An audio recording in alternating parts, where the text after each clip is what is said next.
Halo, apa kabar semua? Shalom. Saya harap semua dalam keadaan sihat walafiat.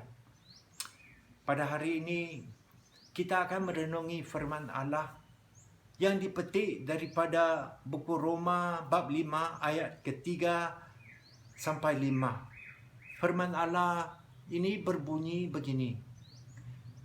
Lebih daripada itu, malah kita bersenang hati dalam penderitaan kita, kerana kita tahu bahawa penderitaan itu menimbulkan ketekunan, dan ketekunan itu menimbulkan uji tahan. Uji tahan itu pula menimbulkan pengharapan. Pengharapan ini tidak akan mengecewakan kita, kerana kasih Allah yang sudah dicurahkan ke dalam hati kita melalui rohnya yang sudah dikurniakan kepada kita.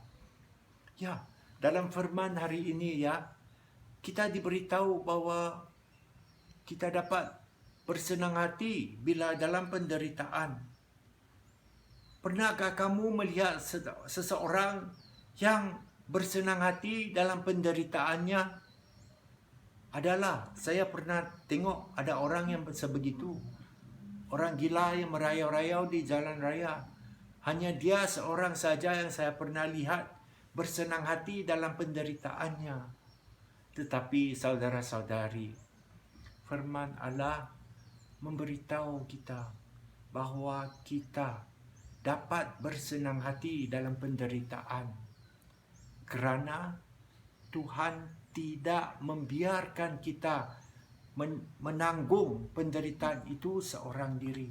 Kita diberitahu bahawa Roh Kudusnya menyertai hidup kita di dalam hati kita ini. Tuhan tidak membiarkan kita menanggung beban penderitaan seorang diri. Dia menyertai kita dalam susah senang, kaya miskin, banyak kekurangan. Ya, jadi bila kita dalam penderitaan, banyak kali kita bertekun dalam doa apabila menderita. Itu adalah satu perbuatan yang baik dan mesti dipuji. Tetapi saudara-saudari, jika kita menggabungkan doa kepada Tuhan dengan membaca firman Allah, ia adalah satu gabungan yang sangat mujarab, menguatkan kita menangani masalah penderitaan yang kita alami. Kita diberitahu di dalam firman Allah, dalam buku Ibrani bab 4 ayat ke-12, bahawa firman Allah itu adalah bernyawa dan berkuasa. Ia lebih tajam daripada pedang bermata dua.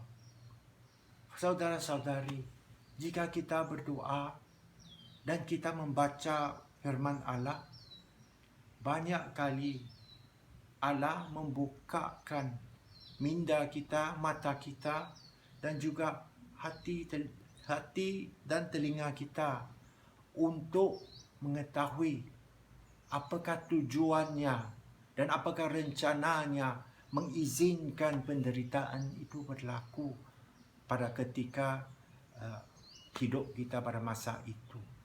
Jadi saudara-saudari, selalu berdoalah, dan selalu selepas berdoa membaca firman Allah, kerana ia adalah satu gabungan yang paling mujarab dan kuat, menguatkan kita menangani segala penderitaan dan kesengsaraan. Mari kita berdoa.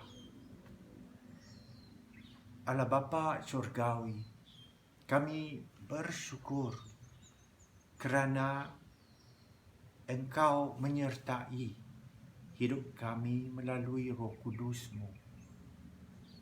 Kami berdoa pada hari ini agar kami sentiasa ingat untuk datang ke dalam hadirat-Mu dalam susah senang kami, supaya kami mendapat kekuatan luar biasa untuk menampung dan menangani segala situasi yang kami melalui dalam hidup kami.